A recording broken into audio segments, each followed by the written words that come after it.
والله يا استاذ سيف، وتشريف في نفس الوقت الحمد لله. بس انا توقعتها من اسبوع. ثالث مره، يمكن اول رئيس نادي ثالث مره على التوالي يبقى فيه ثقه فيه. انت عارف انا جيت كملت مده الدكتور جمال درويش تم انتخابي، ثم بدايه الموسم اللي فات، ودي يمكن ثالث مره، وده تشريف من كل انديه مصر الحمد لله. يعني بيتهيألي يا فندم انت لو ادوك 50 منصب كمان وقتك كبير، يعني حضرتك ما شاء الله. ما عادش بنام يا استاذ سيف. ربنا يديك الصحه يا فندم ان شاء الله. خلي بالك انا جوزاء، فالجوزاء ممكن يعمل 50 حاجه في وقت واحد. لا انا ربنا يديك الصحه والله. انا قلت كده من الاول، يعني بحب الناس بفضل الله، وربنا ان شاء الله بالاجماع، يعني بفضل ربنا بالاجماع الجميع الانديه بلا استثناء وممثلي اتحاد الكوره الحمد لله، وكان اجماع، فده شيء يعني طبعا شرفني يعني. يا رب ان شاء الله، وان شاء الله يبقى في رابطه انديه والامور تمشي للاحترافيه وشكل. راي حضرتك في المنتخب الوطني؟ تالق كهربا، تالق النهارده باسم مرسي، الفرق بتاعتك النهارده كلها بتصول وتكون. المنتخب النهارده ليه شكل الحقيقه، سواء لعيبه الاهلي سواء الزمالك، شكل اكتر من رائع. انا مش عايز اقول باسم مرسي، مش عايز اقول كهربا، انا عايز اقول منتخب مصر طبعا، لانه يمكن احنا في الاجتماع لجنه الانديه قلت لهم بصوا بقى، عايزين نخلص بدري عشان رايحين عايزين نشوف مصر النهارده. اللي اهم من الاهلي واهم من الزمالك، فعايزين نتكلم. ده فريق جماعي فيه 11 لاعب وثلاثه احتياطي وسبعه بيروحوا معاهم، فانا عايز اقول النهارده مبروك لمنتخب مصر. يمكن بعد يعني مشاده كده سريعه مع الاستاذ جمال علام، قلت له انا اولا انت قاعد بصفتك ايه؟ وبعدين انت بتقول انت داعيهم، انت داعي مين؟ ده ليه لجنه مالهاش علاقه بيك يا استاذ جمال. اول واحد كلمني والله بجد بعد ما مشينا وكان بعتقد باسم كان جاب جونين، وبيقول لي يعني شوف باسم وجاب جونين وبتاع. ثلاث اجوان باسم النهارده يا فندم. نعم 3 اجوان باسم. لا هو كان الاول جاب الجونين. كان جاب جونين. كانش لسه بيت لي جوان، كان لسه 2-0 تقريبا. فطبعا الراجل كان فرحان وكلنا فرحانين بمنتخب مصر، وعايزين بقى نسيب الناس تشتغل يعني.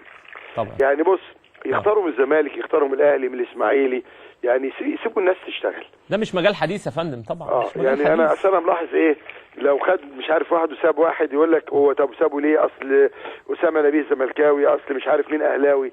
خلي الناس، احنا وثقنا كاتحاد كوره في الراجل ده. النهارده انت الاول على مجموعتك. يعني امبارح بتتعادل نيجيريا مع تنزانيا. وطبعا فرق شاسع بين نيجيريا وتنزانيا. تماما ربنا رايد ان شاء الله نبقى يعني على راس المجموعه ان شاء الله. يا رب ان شاء الله. ربنا يوفق ان شاء الله المنتخب في بقيه عفيت عن شيكابالا يا فندم خلاص؟ انا قلت قبل كده، وكان عندي الاستاذ محمد بن سعود مشرفني في النادي. وكان عندي برضو تشرفني الدكتور محمود مشايل الاتحاد السكندري، والاستاذ سمير النادي المصري. ودي العلاقه اللي دايما عايز يعني انا حزين ان النادي الاهلي ما حضرش النهارده. مش انا اللي حزين بس. انت عارف اللجنه فيها ناس برضو اهلاويه، يعني في ناس، ما هو في ناس بتشجع الزمالك وناس بتشجع ايا كان هو رئيس نادي ايه. طبعا الناس كلها حزنانه. الناس كلها قرفانه. ليه؟ طب ليه؟ هو حضرتك متخانق مع مرتضى، طب ومتخانق مع 17 نادي التانيين.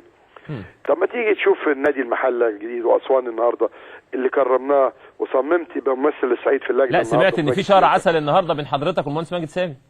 بس انت بعسل ابقى بصل. ليه بقى؟ ما هو ماشي الدنيا في زي الفل. لا انا ايه بقى، لما قعد يتلمط كتير فسالته سؤال، قلت له انت مش حسن مسكاوي رئيس النادي؟ قال لي قلت له طب انت اللي جايبك ميعادك معانا؟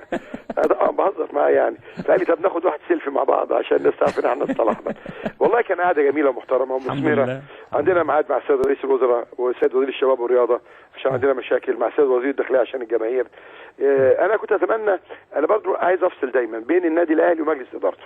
يعني لما النادي الاهلي ما يبقاش في المنظومه، ده مش معناه النادي الاهلي، معناه ان مجلس الاداره اللي هو مش في المنظومه.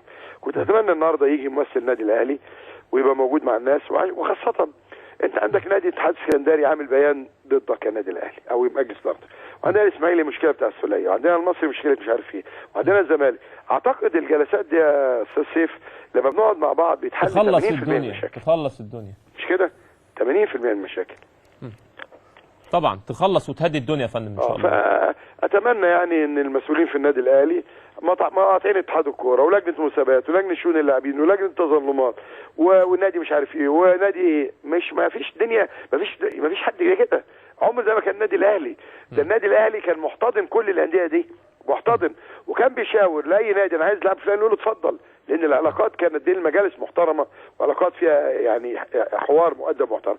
لكن انت النهارده تاخد محمد حمدي زكي غصب عن الاتحاد ومش عارف متخانق مع المصري ولاعيبتك مش عايزين يسلموا عليه، وعايز تاخد عمرو السليه غصب عن الاسماعيلي، وعايز تتخانق مع مرتضى والزمالك، وعايز تتخانق مع محمود الشامي، وعايز تتخانق مع اتحاد الكوره، وعايز تتخانق مع عامر حسين، وبعدين عصام عبد الفتاح. مفيش حد بيعمل كده. يعني ده مش النادي الاهلي، والله العظيم بقول الكلام ده لوجه الله، وانا خلاص انا عامل مش هدنه، انا قلت هو يعني هم في حالهم واحنا في حالنا. بس النهارده انا بتكلم بصفه رئيس لجنه انديه. يعني انا النهارده النادي الاهلي ما عندوش مشاكل مع الضرايب، ما عندوش مشاكل مع التامينات، ما عندوش مشاكل عشان الجماهير، ما عندوش مشاكل عن بث الفضائي وفلوسه اللي في التلفزيون. مين هيحل له المشاكل دي الا اذا كنا احنا متجمعين مع بعض؟ انتوا كده يا فندم البث جماعي خلاص. لا هو عشان احنا كلنا عندنا عقود، عشان كلكم شركه واحده يعني. كلنا مع بعض. لكن هو كان حصل حوار النهارده نادي المقاصه طلب برضه تفويضي ان انا اخلص مشكله السته الانديه التانيه. قلت له لا يا عم، المره اللي فاتت بعد ما طلبته طلع الاخ بتاع نادي وادي دجله قال لا ما فوضناش. اقعدوا مع بعض، اعتقد هم قعدوا مع بعض، اقعدوا مع بعض انتوا السته وخدوا قرار، وانا تحت امركم كرئيس لجنه انديه.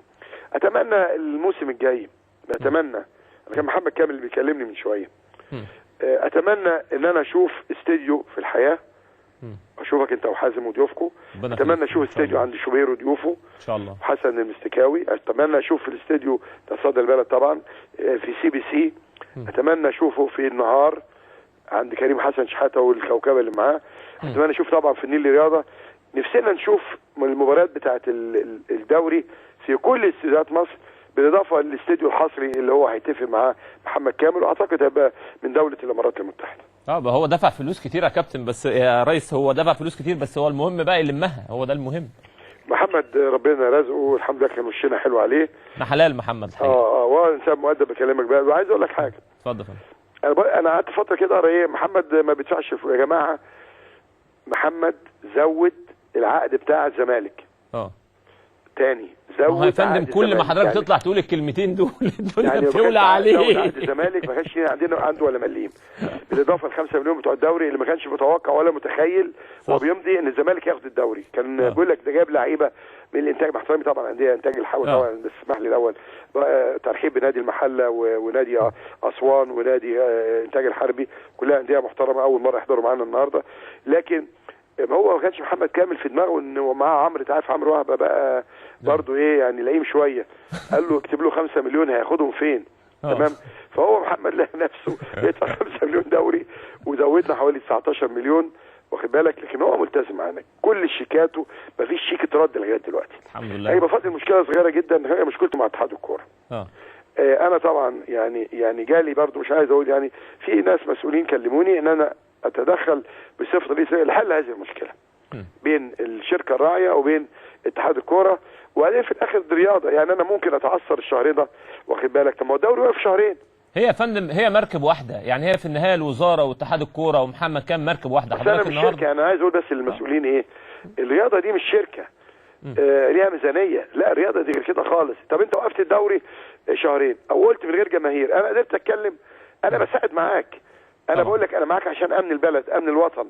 فمش ممكن الدنيا وقفت الشهرين دول وتيجي تقول لي ايه هو فلان ما دفعلكش ليه، او تيجي تسالني انت ما دفعتش اللعيب ده ليه؟